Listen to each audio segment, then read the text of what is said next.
We begin tonight with a terminally ill Auckland woman seriously unwell in Middlemore Hospital who will be sent back to prison from hospital, perhaps to die.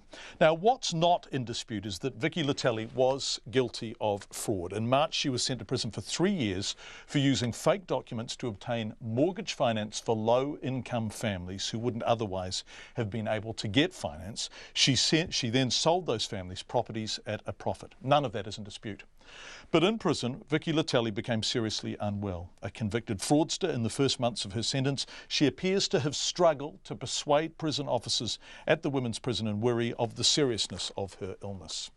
In short, she has gastric cancer, but severe symptoms presenting themselves for more than a month didn't lead to her seeing a gastric specialist or an oncologist. She was given Mylanta and treated for an ear infection. This is her mother, Tui Latelli. She was vomiting every day in prison. She couldn't keep no food down.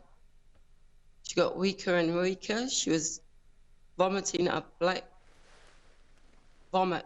It was poo, we later found out. She was pooing out of her mouth. The medical staff, the doctor there at the prison, diagnosed her with reflux, gave her Mylanta. 3.5 weeks later, she's still waiting for the doctor. She was really sick. Every day, Leah and I would go in, that's Vicky's partner, and just beg to have something done with her.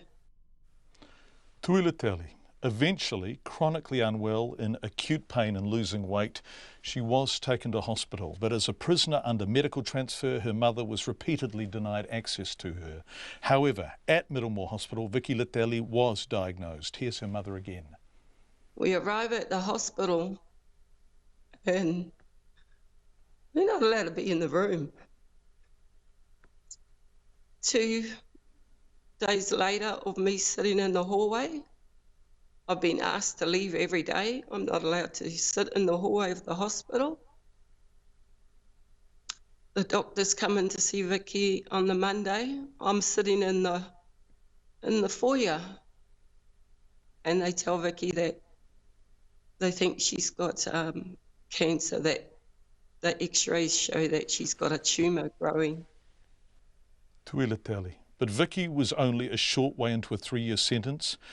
When she was well enough, she would have to return to Wiri. The issue was, for her family, and as we'll hear shortly for her medical team, she wasn't well enough and she wouldn't be well enough. We pick this up with her mother again. So Tui, Vicky has been diagnosed as, your daughter has been diagnosed as terminally ill. Yeah. And I'm sorry these are such tough questions. But in order to understand the situation, I have to ask them, so I apologise. It's okay. Have you been told what sort of time frame you're dealing with, that you and Vicky and the family and Leah and everyone is dealing with? 5 months. 4 months now. And you've obviously said that in those circumstances it is not appropriate for her to return to prison, that some mercy and humanity and empathy and compassion has to be exercised. Where is she now? Yeah. We're still in an emergency, medical assessment. So we're waiting for the palliative doctors to come. But when that's happened, when her assessments have happened, and the palliative doctors have come, where will she go? Where will Vicky go? Back to jail. We put in for compassionate parole hearing, and last night we got emailed back that it's been denied because her sickness is not exceptional grounds for compassionate release. So that's Vicky's mother, Tui. Checkpoint has obtained Vicky Latelli's medical notes and the submissions from Middlemore Hospital and the DHB on her behalf. They detail, and I quote verbatim, a terminal diagnosis, a malnourished state, significant pain, and a condition that, quote, requires daily review by our acute pain team service. A doctor from her palliative care team details, and I quote, Vicky has had her stomach removed. One letter from Counties Manukau DHB says the best placement for Ms Latelli is therefore in a home environment where she can be surrounded and supported by her family and carers. Another from a consultant general surgeon at the DHB says, and again I quote, we believe that a correctional facility is unlikely to be able to provide adequate access to the health care and support she requires. But she will be returning to the correctional facility in Wiri, South Auckland, despite submissions from a charge nurse, a house officer, a senior registrar, an oncology registrar, a palliative doctor and a consultant surgeon. Her family are begging that they please be listened to. Please have mercy on us as a family, as anyone, any family that's going through this and is in jail. We just want our daughter out so we can take care of her, that she is no threat to no one, absolutely no one. She's sick. We just want to take her home.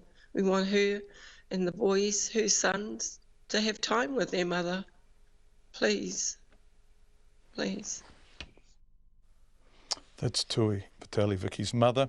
Corrections declined to be interviewed by Checkpoint. In a statement, Bronwyn Donaldson, the Director of Offender Health, says Corrections has a duty of care to all prisoners. She says the department is increasingly engaging with community healthcare services in the provision of palliative and end-of-life care for prisoners. At these times, Ms Donaldson says Corrections works closely with family members to ensure both the prisoners and the wider family members' needs are met and the comfort and well-being of the prisoner is at the forefront.